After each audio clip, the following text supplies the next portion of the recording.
నమస్కారం. అక్షరాలు ఆంతర్యాలు కార్యక్రమానికి స్వాగతం, సుస్వాగతం. ఈ కార్యక్రమంలో భాగంగా తెలంగాణ ప్రాంతానికి చెందిన కవుల్ని, రచయితల్ని ప్రతివారం మనం పరిచయం చేసుకుంటున్నాము. అందులో భాగంగానే ప్రముఖ రచయిత్రి, కవయిత్రి, అలాగే సామాజిక కార్యకర్త, జర్నలిస్ట్, ఇన్ని రంగాల్లో రాణిస్తూ విశేష ప్రతిభను చాటుతున్న శాంతి ప్రబోధ గారు ఇవాళ స్టూడియోలో మనతో ఉన్నారు. వారితో కాసేపు ముచ్చటిద్దాం, వారి అంతరంగం ఏంటో తెలుసుకుందాం.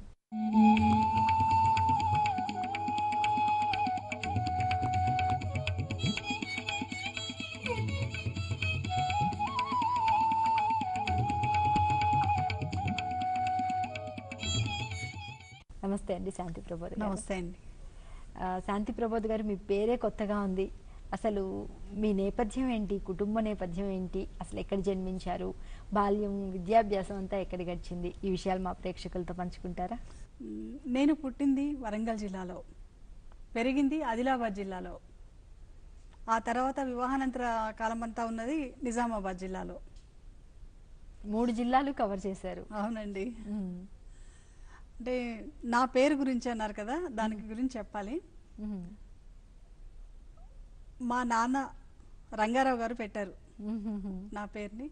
నేను కూడా చాలా గర్వంగా ఫీల్ అవుతాను. నా పేరు ఇంతవరకు ఎవరికి లేదు ఈ పేరు అనేసి. ఎవరికి లేని పేరు మనకుంటే కాస్త డిఫరెంట్ గాను, కొంచెం ప్రత్యేకంగాను అనిపిస్తూ ఉంటుంది.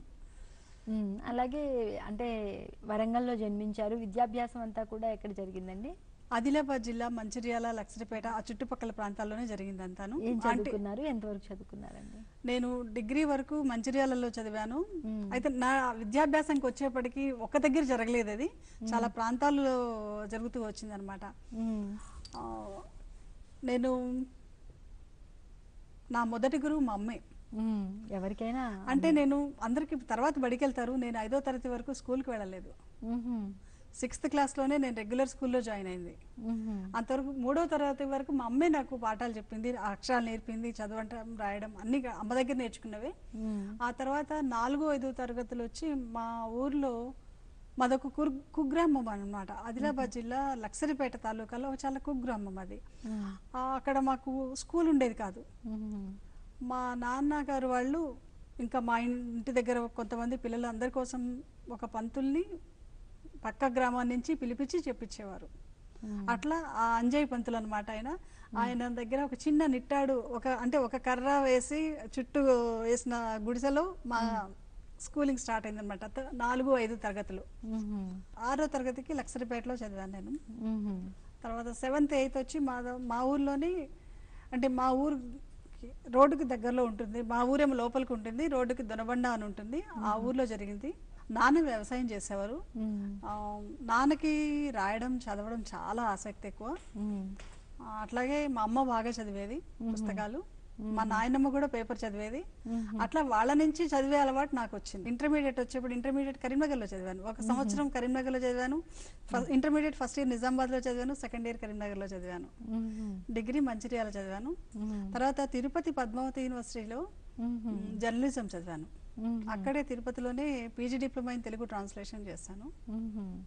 ఆ తర్వాత కాకతీయ నుంచి తెలుగులో ఎంఏ చేశాను, అట్లాగే సోషియాలజీలో ఎంఏ చేశాను.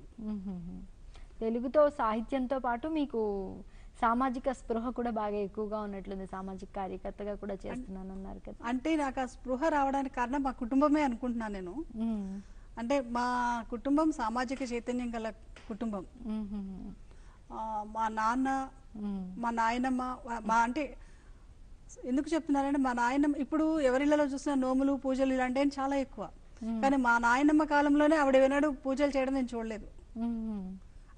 అంటే పూజలు చేయకపోతేనే చైతన్యమా అని కానీ ఆవిడ చూపిన, అంటే ఎమర్జెన్సీ సమయంలో మా కుటుంబం చాలా సమస్యలు ఎదుర్కొంది. ఆ సమయంలో కూడా ఆవిడ గుండె నిబ్బరాన్ని కోల్పోకుండా ఉండేవారు. అంటే ఆ చైతన్యం ఉండబట్టి మా కుటుంబంలో అవన్నీ కూడా మేము ఫేస్ చేస్తూ వచ్చాము. అది కుటుంబం నుంచినే మీకు అలవడింది. అయితే మొట్టమొదట మీరు రచన ఎప్పుడు మొదలు పెట్టారండి? నేను రచన మొదలు పెట్టింది మొదట్లో నేను డిగ్రీ ఫస్ట్ ఇయర్లో ఉండగా, మాకు దగ్గరలో నేను లక్సరిపేట అని ఉంది. లక్సరిపేటలో ఒక తెలుగు నిజ రూపం అనే ఒక పత్రిక, పక్షపత్రిక వచ్చేదనమాట. ఆ పత్రికకి ఓటు గురించి రాశాను. మొదటగా రాసింది నేను ఒక కవిత. ఎలక్షన్స్ ముందు మ్మ్. ఓటు గురించి రాశాను. అదే నేను మొదట నాది అచ్చయింది కూడా. మొదట రాసింది అదే, అచ్చయింది అదే. మ్మ్.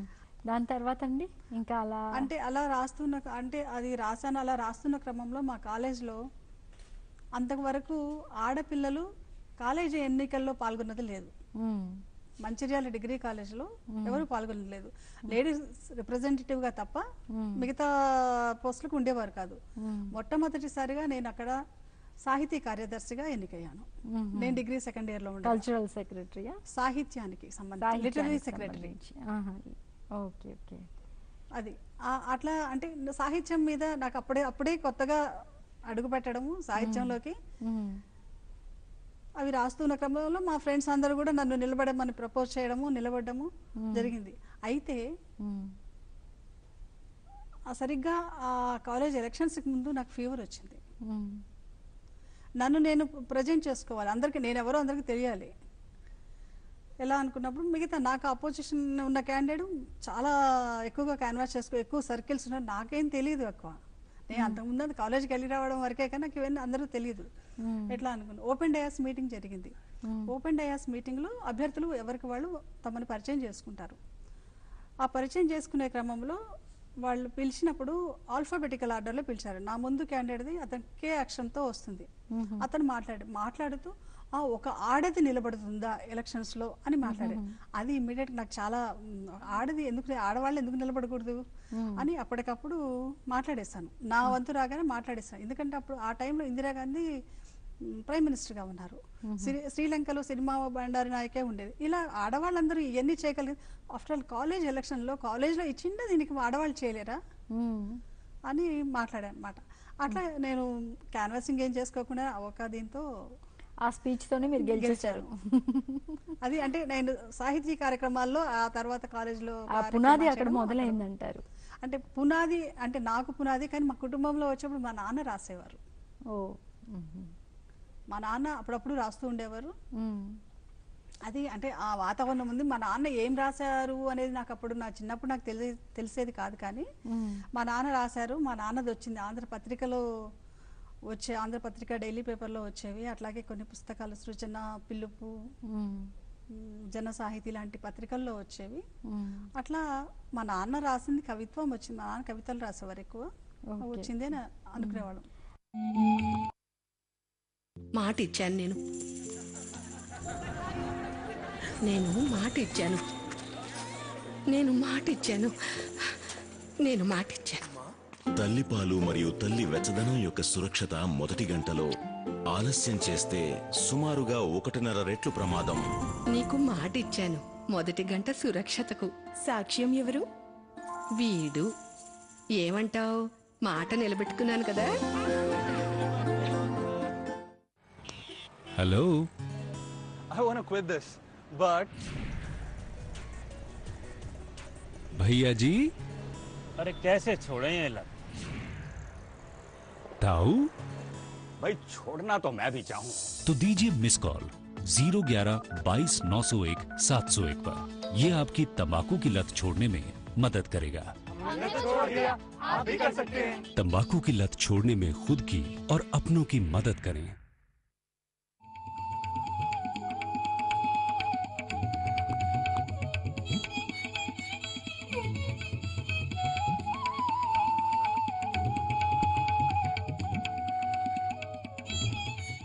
మీరు జోగిని అనే ఒక నవల రాశారని విన్నాను. అది ఎప్పుడు రాశారండి? దానికి సంబంధించిన వివరాలు చెప్పండి. జోగిని రాశాను. జోగిని రాయడానికి అంటే నేను చదివింది జర్నలిజం యాక్చువల్గా. అంటే డిగ్రీ తర్వాత జర్నలిజం చదివాను. జర్నలిజం చదివి జర్నలిస్టిక్ ఫీల్డ్లో ఉందాం అనుకున్నాను. కానీ ఈ ఫీల్డ్లో వచ్చి నాకు డెస్క్లో ఇస్తామన్నారు జాబు, ఫీల్డ్లో ఏమన్నారు. నాకు ఇంట్రెస్ట్ లేదని నేను చేయలేదు ఫీల్డ్లోకే. నాకు ఫీల్డ్ మీద ఇంట్రెస్ట్. ఆ టైంలోనే నాకు మ్యారేజ్ అవ్వడము, నేను నిజామాబాద్ జిల్లా వర్ణి వెళ్ళడము. అక్కడ ఒకే క్యాంపస్లో నాస్తిక మిత్ర మండలి, తెలుగుదేశం పార్టీ ఆఫీసు, చెల్లి నిలయం అని 3 కనిపించాయి. అసలు చెల్లి నిలయం ఏంటి నేను ఎప్పుడు వినలేదు అనుకుని మా హస్బెండ్ అడిగితే ఆయన చెప్పారు, ఇది జోగినిలకు పనిచేస్తుంది. జోగినీలు ఎవరు? తెలియదు నాకు అప్పటికి. మ్మ్. అప్పుడు జోగిన్లు ఎవరో తెలుసుకోవడం మొదలెట్టాను. అప్పుడే అదే టైంలో కొన్ని ఆర్టికల్స్ ఆంధ్రజ్యోతి పత్రికల్లో వచ్చేవి, అవి చదివాను. మ్మ్. నేను వర్ణిలో ఉన్న సమయంలోనే మ్మ్. హేమలత అలవణం గారు అక్కడ ఉన్నారు. మ్మ్. ఆవిడని ఇంటర్వ్యూ చేద్దాం వనితా జ్యోతికి అని వెళ్ళాను ఆవిడ దగ్గరికి. మ్మ్. జోగిని వ్యవస్థ గురించి, జోగిని అంటే అసలు ఏంటి నేను తెలుసుకోవడం ఒకటి, ఆవిడ ఇంటర్వ్యూ చేద్దామని వెళ్ళాను అనమాట. నాకు చాలా ఆసక్తి కలిగింది. మ్మ్. ఆసక్తి కలిగింది, అందులో చేరాను. అంటే అందులో అప్పుడే జాయిన్ అవుదామని అనుకోలేదు నేను. అనుకోకుండా మళ్ళీ వాళ్ళతో కలిసి పని చేయడానికి జాయిన్ అవ్వడం జరిగింది. మ్మ్. అలా పనిచేస్తున్న క్రమంలో మ్మ్. వచ్చిన అంటే అక్కడ జోగినిలో స్త్రీల గాథలు ఒక్కొక్కరిది ఒక్కొక్క వ్యధ, ఒక్కొక్క కథ, మ్మ్. అన్ని హృదయాన్ని ద్రవింపచేస్తుంటాయి. మ్మ్. అవి తట్టుకోవడం చాలా కష్టం అనిపిస్తుంది మనకి. వాళ్ళు ఎలా తట్టుకున్నారో అనిపిస్తుంది. ఆ క్రమంలో వీళ్ళ గురించి రాయాలి అనుకునేదాన్ని, కానీ రాసే ధైర్యం చేయలేకపోయాను. మ్మ్. నేను పనిచేస్తున్న సంస్థ, హేమలత అలవణం గారితో పనిచేస్తున్న సంస్థలోని మేము పిల్లల కోసం కొన్ని కార్యక్రమాలు చేసేవాళ్ళం. ఆ చేసే క్రమంలో పిల్లలకు ఒకటి వీడియో షూట్ ట్రైనింగ్ చేద్దామని అనుకున్నాం. అది నేర్పించడానికి దానికి కావాల్సిన స్టోరీ లైన్ పిల్లల్ని ఎన్నుకోమన్నాం. అప్పుడు చాలా వచ్చాయి. అందులో వాళ్ళు ప్రయారిటైజ్ చేయగా కొన్ని మిగిలే. అందులో ఫస్ట్లో లిస్ట్లో ప్రయారిటైజేషన్లో ఫస్ట్ నిలిచింది జోగిని. వీళ్ళు జోగిని తీసుకున్నప్పుడు వీళ్ళు ఎలా చేయగలుగుతారు అసలు? ఇది చాలా సీరియస్ టాపిక్, సెన్సిటివ్ ఇష్యూస్. వీళ్ళు స్టోరీ తెలుసుకోవాలంటే కమ్యూనిటీలోకి వెళ్ళాలి, తెలుసుకోవాలి వీళ్ళు ఎలా చేస్తారు అనుకున్నాం. అప్పుడు కానీ పిల్లలు వెళ్ళారు, వాళ్ళు జోగిని కలిశారు, విషయాన్ని సేకరించారు, తెచ్చి వాళ్ళు ఫిలిం చేయడానికి రెడీ అయ్యారు. ఇప్పుడు వీళ్ళు ఇలా చేయగలిగారు, నేను విషయమంతా తెలిసినది ఎందుకు రాయలేకపోతున్నాను అది అనుకున్నాను. ఆ తర్వాత నెమ్మదిగా రాయడం మొదలెట్టాను. కథ రాద్దాం అనుకున్న దాన్ని కథ కాదు, అది నవల అయిపోయింది. రాద్దామని మొదలుపెట్టిన తర్వాత చెప్తే ఇప్పుడు ఒక జోగిని గురించి చెప్పడం కాదు, ఒకళ్ళ విషయం కాదు, మనం అసలు దాని గురించి తెలుసుకోవాలి. లోతుల్లోకి వెళ్ళిన కొద్దీ విషయాలు ఎక్కువ వస్తుంది. అది రాస్తూ వెళ్ళిపోయాను, అది నవల అయిపోయింది. అసలు ఏంటండి దాని నేపథ్యం ఏంటి అసలు? అంటే జోగిని అనేది ఒక దురాచారం, ఒక సంస్కృతి సాంప్రదాయం ఆమోదించిన దురాచారం. ఆ దురాచారంలో బట్టి ఎంతోమంది మహిళలు వాళ్ళ శరీరం మీద వాళ్ళకి హక్కు లేదు, వాళ్ళ మనసు మీద వాళ్ళకంటే మనసు ఉంటుందని ఊహించరు ఎవరు. వాళ్ళు ఊరందరి ఉమ్మడి సొత్తులాగా ఎవరైనా వాడుకోవచ్చు. అలాంటి వ్యవస్థలో ఉన్న స్త్రీలు ఇప్పుడు వాళ్ళు నేను ఒక మనిషిని, నాకు ఒక ఆలోచన ఉంది, నేను నాకు కావలసిన విధంగా బతకగలను అనే ధైర్యంతో బతకగలుగుతున్నారు ఇప్పుడు. అందుకు కారణం ముఖ్యంగా హేమలత అలవణం గారు, ఆవిడ చేసిన కృషి. ఓకే, అయితే మీరు ఈ నవల రాయడం వల్ల కూడా కొంతవరకు చైతన్యం వచ్చిందని భావిస్తున్నారా?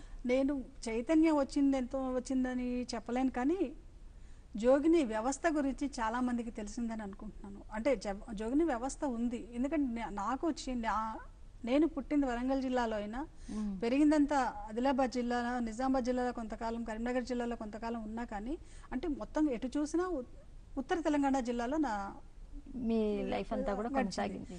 అయితే నేను నిజామాబాద్ జిల్లా వర్ణి వెళ్లే వరకు నాకు జోగిని వ్యవస్థ గురించి తెలియదు అసలు. నాకే ఇక్కడ ఈ ప్రాంతంలో ఉన్న నాకే తెలియదు, ఇంకా అంటే చాలా మందికి తెలియదు.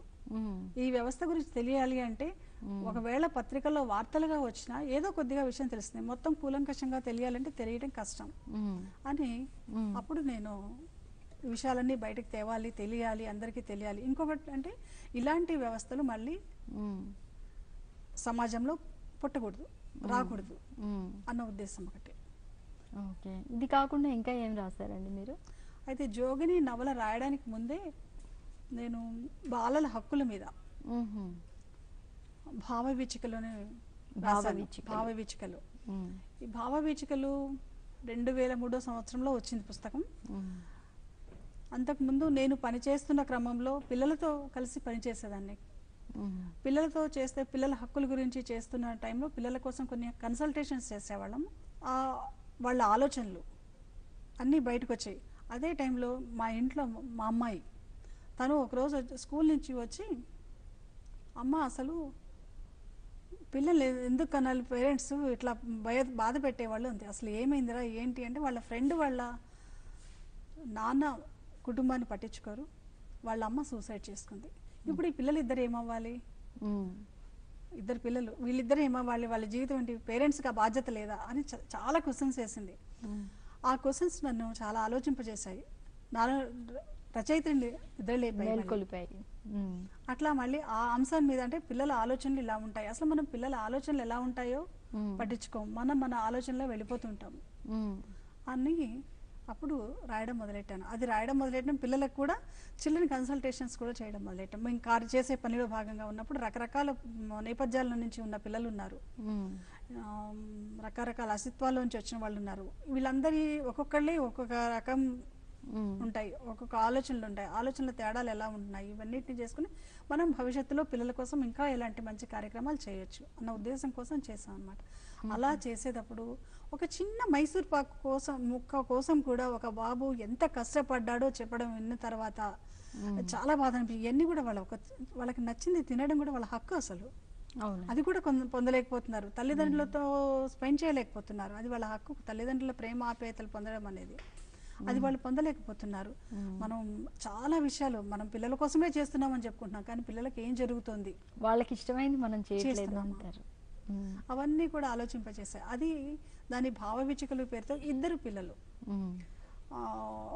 టీనేజ్ గర్ల్స్ ఇద్దరు దూరంగా ఉన్నప్పుడు వాళ్ళ అభిప్రాయాలను షేర్ చేసుకుని లేఖారూపంలో రాశాను అనమాట. అది మాకేమైనా చదివి వినిపిస్తారా అండి? దానిలోంచి అంటారా?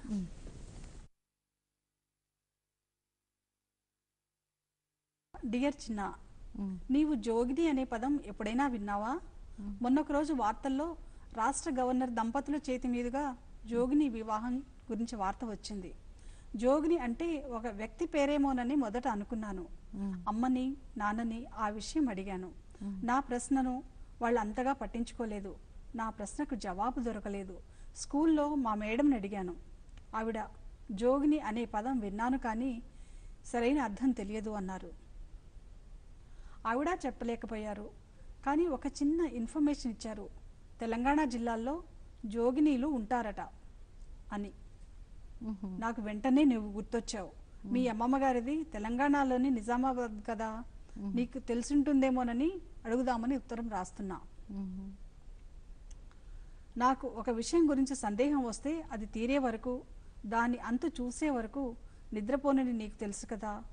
నీకు తెలియకపోతే మీ మమ్మీని అడుగు, బహుశా ఆవిడకు తెలిసి ఉండవచ్చు జోగిని గురించి.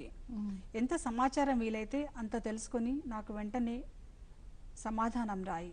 లేకపోతే నా బుర్రంతా జోగిని నిండిపోయి జోరీగా తిరుగుతూనే ఉంటుంది, నా తల తింటూనే ఉంటుంది. నీ జవాబు కోసం ఎదురు చూస్తూ ప్రేమతో నీ చిన్ని. అంటే చిన్ని చిన్న ఇద్దరు రాసుకుంటూ ఉంటారనమాట. అలా అంటే అది ఇది కాకుండా ఇంకా ఏవైనా రాశారండి మీరు? ఇంకా రాశాను కథలు, ఒక 60 కథల పైన ఉన్నాయి. పుస్తకం వేయడానికి సిద్ధంగా, పుస్తకాలు వేయాలి. ఒకటేమో బాల్యం చెప్పిన కథలను, ఒకటి అంటే అది చైల్డ్ రిలేటెడ్ అనమాట, పిల్లలతో అంటే పిల్లల గురించి రాసినవి. అదొకటి విమెన్ యాంగిల్లో రాసిన కథలు, జనరల్ ఇష్యూస్ని తీసుకుని రాసిన కథలు, అలా వేర్వేరుగా చేసి బుక్స్ వేద్దామనే ఆలోచనలో ఉందని.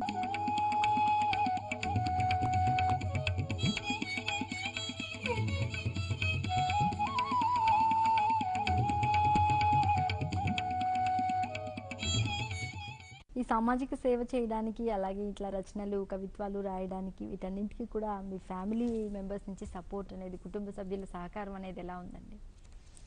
నా కుటుంబంలో పూర్తి సహకారం ఉంది కాబట్టి నేను ఇవన్నీ చేయగలుగుతున్నాను, లేకపోతే కష్టం. సాంఘిక సేవా కార్యక్రమాల్లో వచ్చేప్పటికి అది ఆఫీస్లో టైం టు టైం జాబ్ కాదు.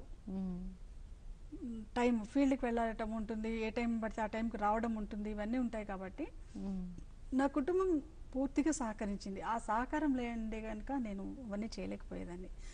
ఇంకొకటి, ఈ సాంఘిక సేవా కార్యక్రమాల్లో భాగంగానే మేము చేసే పిల్లల కార్యక్రమాలని ప్లాన్ ఇంటర్నేషనల్తో కలిసి పనిచేసాం మేము. ప్లాన్ ఇంటర్నేషనల్ వరల్డ్ వైడ్ పనిచేసే సంస్థ అనమాట. ఈ సంస్థ చేసే కార్యక్రమాల్లో ఇండియా నుంచి ఒక స్వప్న అనే ఒక బాలికను తీసుకుని నేను అమెరికాలో అంటే బోస్టన్లో జరిగిన ఒక యూత్ కాన్ఫరెన్స్కి అటెండ్ చేశాను. అది చేసిన మొట్టమొదటి ఇండియన్ నేనే. ఓ, నేను ఆ బాలిక మేమిద్దరమే ఫస్ట్ ఇండియన్స్ అట్లా వెళ్ళింది. ఎందుకంటే అమెరికాలో అంతకుముందు ఎవరు అటెండ్ చేయలేదంట అది. మ్మ్. చిల్డ్రన్ కన్సల్టేషన్స్ చేసామని చెప్పాను కదా, అట్లా చిల్డ్రన్ కన్సల్టేషన్స్ చేస్తున్న క్రమంలో మేము చేసినవి అట్లాగే మేము చేసిన ఎప్పటికప్పుడు మా కంట్రీ ఆఫీస్ ప్లాన్ ఇంటర్నేషనల్ ఢిల్లీలో ఉంది కంట్రీ ఆఫీస్, మేము రిపోర్ట్స్ పంపించేవాళ్ళం. అట్లాగే నేను బేసికల్గా జర్నలిస్ట్ అవ్వడము, మ్మ్. నాకు అప్పుడప్పుడు అనిపించేది నేను జర్నలిజం చదివాను, నేను సోషల్ వర్క్లో సెటిల్ అయ్యాను, కానీ నా జర్నలిస్టిక్ స్కిల్స్ అన్ని వేస్ట్ అయిపోతున్నాయి ఏంటి అనేది నాలో నేను మదన పడేదాన్ని. ఆ తర్వాత పిల్లలతో పనిచేస్తున్న క్రమంలో వాళ్ళకి కూడా ఒకటి మా మాట అని ఒక పత్రిక స్టార్ట్ చేసాం. మ్మ్. పిల్లలు క్వార్టర్లీ మ్యాగజైన్ రన్ చేసేవారు అన్నమాట. పిల్లలే వాళ్ళకి ఎడిటోరియల్ రిపోర్టింగ్ స్కిల్స్ ఇవ్వడం జరిగింది. అట్లా పత్రిక, అట్లాగే రేడియో కార్యక్రమాలు. అల్లరి ముచ్చట్లు పేరుతో నిజామాబాద్ రేడియో నుంచి ప్రతి వారం ఒక కార్యక్రమం వచ్చేది. అట్లా ఆ రేడియో కార్యక్రమాలు చేయడం, మళ్ళీ వీడియో షూటింగ్స్, ఇవన్నీ డాక్యుమెంటరీ చేయడము. అట్లాగే వాల్ న్యూస్ పేపర్స్ విలేజెస్లో ఎక్కడికక్కడ వాళ్ళకి విలేజ్లో న్యూస్ పేపర్స్ ఉండవు, ఎవరో ఒకరు తెప్పించుకుంటారు, కానీ అందరికీ వార్తలు తెలియదు. అలాంటప్పుడు గోడ పత్రికలు పెట్టేసి మేము ఒక పత్రిక పంపిస్తే మా ఆర్గనైజేషన్ నుంచి, మా ఆఫీస్ నుంచి, వాళ్ళు ఆ పత్రికలో చూసి మెయిన్ వార్తలు అక్కడ రాస్తారు. అట్లాగే గ్రామంలో జరిగే వార్తలు కూడా రాస్తూ ఉంటారు. అది గ్రామంలో అందరికీ కూడలి ప్రాంతంలో పెట్టడం వల్ల అందరికీ తెలుస్తుంది, అందుబాటులో ఉంటుంది, చదవడం జరిగింది. అది చాలా మంచి రెస్పాన్స్ వచ్చింది. అట్లాగే కార్టూన్ మేకింగ్, కార్టూన్స్ వేయడం, అట్లాగే పాటలు పిల్లలతో రాయించడము, నాటకాలు వేయించడం, అన్ని సమ్మర్ క్యాంప్స్ చాలా చేసేవాళ్ళం. సమ్మర్లో అంతా రూరల్ చైల్డ్, గవర్నమెంట్ స్కూల్స్లో చదివే వాళ్ళందరూ, వాళ్ళకి వాళ్ళ పేరెంట్స్ కానీ ఎవరికి మిగతా అసలు వాళ్ళకే చదువు రాదు, ఇలాంటివన్నీ ఉంటాయి పిల్లలకి నేర్పించాలనే విషయం తెలియదు. అలాంటప్పుడు మేము పిల్లల్ని అక్కడ మా దగ్గరికి పిలిచేసుకుని మేము దగ్గర క్యాంప్ పెట్టేసి క్యాంప్లో అన్ని రకాలుగా నేర్పించాం. యోగా, మెడిటేషన్ దగ్గర నుంచి కరాటే అన్ని వాటితో అంటే టైం టు టైం అన్ని పెట్టేసి వాళ్ళ షెడ్యూల్ చేసుకుని దాని ప్రకారం నేర్పిస్తుండేవాళ్ళం అన్నమాట. అట్లా పిల్లల్లోంచి చాలా మంది కథకులు వచ్చారు, పాటలు రాసిన వాళ్ళు కవులు వచ్చారు, గాయకులు వచ్చారు, గాయని గాయకులు అందరూ వచ్చారు. నాకు చాలా హ్యాపీగా మంచి స్పీకర్స్ వచ్చారు, అందులోంచి వక్తలు. ఓకే, అంటే పిల్లల్ని అన్ని రంగాల్లో కూడా తీర్చిదిద్దడానికి చాలా ప్రయత్నం జరిగింది. అదే క్రమంలో మేము చేస్తున్న కార్యక్రమంలో భాగంగానే అంటే వీళ్ళు చేసిన అది కమ్యూనికేషన్ స్కిల్స్ చూసి ఇంకొక అమ్మాయిని జపాన్లో అక్కడ 1 month ఇన్వైట్ చేశారు.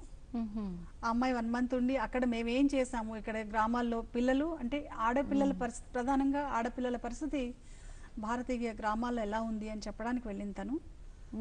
చాలా బాగా చేసి వచ్చింది. 4 ప్రధాన నగరాల్లో తన కార్యక్రమాలు చేసి వచ్చింది తను. అలాగే ఇప్పటి వరకు మీకు వచ్చిన అవార్డ్స్ కానీ, పురస్కారాలు కానీ, ప్రశంసలు కానీ, వాటి గురించి చెప్పండి. అవార్డ్స్ అంటే నాకు మొట్టమొదట వచ్చిన అవార్డు, నేను నవల రాసింది నాలో ఉన్న నా అంటే ఆ బాధ అవన్నీ విన్నవన్నీ కూడా బయటికి కక్కేస్తారంటారు చూడండి, అలా కక్కేయడం ఒకటి. అంటే మిగతా ప్రపంచానికి తెలియాలి, ముందు నాలో జోరీగలాగా తిరిగి ఆ రొదనంతా వదిలించుకోవాలి. దానికోసం ప్రధానంగా జోగిని నవల రాశాను. ఆ రాసిన తర్వాత ఆ నవలకి తెలుగు విశ్వవిద్యాలయ సాహితీ పురస్కారం నవలలో ఉత్తమ నవలగా ఎంపికైనట్టు అప్పటి వీసీ ఆవుల మంజులత గారు ఫోన్ చేసి చెప్పే వరకు నాకు తెలియదు. అసలు చాలా ఆశ్చర్యం వేస్తుంది. నేను అంటే నా నవల కదా ఎక్స్పెక్ట్ చేయలేదు. నేను రాశాను, కనీసం నేను బుక్ రిలీజ్ ఫంక్షన్ కూడా పెట్టలేదు, నేను జస్ట్ రాశాను, అయిపోయింది నా పని అంతే అనుకున్నాను. ఆ టైంలో అవార్డు అనౌన్స్ చేశారు, అది వచ్చింది. తర్వాత అదే నవలకి వెంకట సుబ్బు అవార్డు, అది జస్టిస్ కుప్పస్వామి గారి ఫ్యామిలీ, అల్లాడి ఉమా అండ్ అల్లాడి శ్రీధర్ వాళ్ళు ఇచ్చారు. అదే తర్వాత కందుకూరి నవల పురస్కారం కడప నుంచి వచ్చింది. అమృతలత, ఇందూరు అమృతలత అవార్డు వచ్చింది. 4 పురస్కారాలు ఆ నవలకే వచ్చాయి. ఈ పుస్తకాన్ని భావవీచికలుగా వచ్చి ఈ పుస్తకాన్నేమో ఇంటర్నేషనల్ లేబర్ ఆర్గనైజేషన్ ILO వాళ్ళు వేశారు, ILO అండ్ ఆంధ్ర మహిళా సభ వాళ్ళు వేశారు. ఒక రకంగా నేను అంటే పుస్తకాలు వేయడంలో నేను వీక్ నాకంటే ఈ ఫార్మాలిటీస్ అని తెలియదు, రాయడం వరకే తెలుసు. అలా ఇవి రాశాను, వాళ్ళు చేశారు. మిగతా కథలన్నీ అందుకే అలా ఉండిపోయాయి. కాకపోతే కథలకి వాటికి ఉత్తమ అంటే కథలు మొన్న లాస్ట్ ఇయర్ 2016 కథల పోటీలో భూమిక వాళ్ళు నిర్వహించిన కథల పోటీలో నా కథకి ఫస్ట్ ప్రైజ్ వచ్చింది. అట్లాగే వట్టికోట అల్వార్ స్వామి కథల పోటీలో అది కథ ఎంపికైంది, అది కన్సల్టేషన్ బహుమతికి తీసుకున్నారు. మొన్న రీసెంట్గా అనౌన్స్ చేశారు నోముల కథా పురస్కారం, దానికి నా కథ ఎంపికైంది. కథా పురస్కారం ఇప్పుడు నెక్స్ట్ వీక్లో ఉందని చెప్పారు. అంటే కథలు రాస్తున్నాను, ఈ మధ్య ఎక్కువగా కథల మీద దృష్టి పెట్టి కథలు రాస్తున్నాను. అది మీరు రాసిన కథలన్నింటిలోకి మీకు బాగా నచ్చిన కథ ఏంటండి? నాకు బాగా నచ్చిన కథ అంటే అఫ్ కోర్స్ ఏ కథగా కథ చాలా అంటే నాకు నచ్చినాయి కాబట్టి పిల్లలందరూ సమానమే అన్నట్టు మనకు నచ్చుతుంటాయి. కాకపోతే తప్పిపోయిన బాల్యం నాకు చాలా నచ్చుతుంది కదా. ఆ కథ మేము సమతాన లేమనే ఒక ఆర్ఫనేజ్ కూడా రన్ చేసాము. అందులో ఒక బాలుడి బేస్ చేసుకుని అతని జీవితాన్ని బేస్ చేసుకుని రాసిందే కదా. అది నాకు చాలా, ఎందుకంటే బాల్యం వాళ్ళకి తెలియదు, వాళ్ళు ఒక 7-8 ఏళ్ల పిల్లలు వాళ్ళ బాల్యాన్ని కోల్పోతున్నారు, వాళ్ళు మత్తుకి మద్యానికి అన్నిటికీ బానిసలు అయిపోతున్నారు అంటే అందుకు కారణం పిల్లలు కాదు, పెద్దలే. అవును, మనం పిల్లలు వాడు అలా చేశాడు ఇలా చేశాడని కోపడతాం తిడతాం, కానీ అందుకు బాధ్యులు ఎవరు అది ఆలోచించము. అక్కడ ఆ బాలుడి గురించి, ఆ బాలుడి జీవితం గురించి తెలిసి ఆ బాలుడితో మేము పడింది కూడా చూసాం. అంటే మేము మాకు ప్రాక్టికల్ గా ఎక్స్పీరియన్స్ ఉన్నాడు కాబట్టి ఇవన్నీ చూసి తర్వాత రాసినది నాకు చాలా నచ్చిన కథ అది. ఇంకా మీరు రాబోయే తరం వారికి, నేటి తరం వారికి సోషల్ వర్క్ చేయాలనుకున్న వారికి కానీ లేదా కవిత్వాలు రచనలు చేయాలనుకున్న వారికి మీరు ఇచ్చే సలహాలు సూచనలు ఏంటండి? నేను ఫీలేదే ప్రధానంగా సామాజిక చైతన్యంతో కూడిన రచన రావాలని మేము ప్రజాస్వామిక రచయిత్రుల వేదిక నుంచి కూడా అదే కోరుకుంటున్నాము. ప్రజాస్వామిక రచయిత్రుల వేదిక నుంచి అందుకే మేము ఎక్కువగా క్షేత్ర పర్యటనలు చేస్తుంటాము. ఆ క్షేత్ర పర్యటనల నుంచి వచ్చిన అనుభవాల్ని తీసుకుని కథలు రాస్తుంటాము. భవిష్యత్తులో పిల్లలకు వచ్చేప్పటికి రాయగల శక్తి సామర్థ్యాలు చాలా మందిలో ఉంటాయి, కాబట్టి అవి బయటికి రావు. అవి రావాలంటే సరైన వేదిక అవకాశం కావాలి. అవి కళాశాలల్లో కానివ్వండి, పాఠశాలల్లో కానివ్వండి, పిల్లలకి అవి మనం కల్పిస్తే చాలా మంది రాయగలుగుతారు, చాలా విషయాల్ని ప్రపంచం దృష్టిలోకి తీసుకురాగలుగుతారు. అది అవసరమని మేము అనుకుంటున్నాము. ఓకే అండి, శాంతి ప్రబోధ గారు చాలా చక్కగా చాలా విషయాల గురించి మీరు మా అక్షరాలు అంతర్యాలు కార్యక్రమంలో పాల్గొని చాలా బాగా మాట్లాడారు. థ్యాంక్ యూ అండి. ధన్యవాదాలు. ఇదండి ఈనాటి అక్షరాలు అంతర్యాలు కార్యక్రమం. వచ్చే వారం మరో తెలంగాణ ప్రాంతానికి చెందిన కవి కానీ రచయితతో కానీ మళ్ళీ కలుసుకుందాం. అంతవరకు సెలవు. నమస్కారం.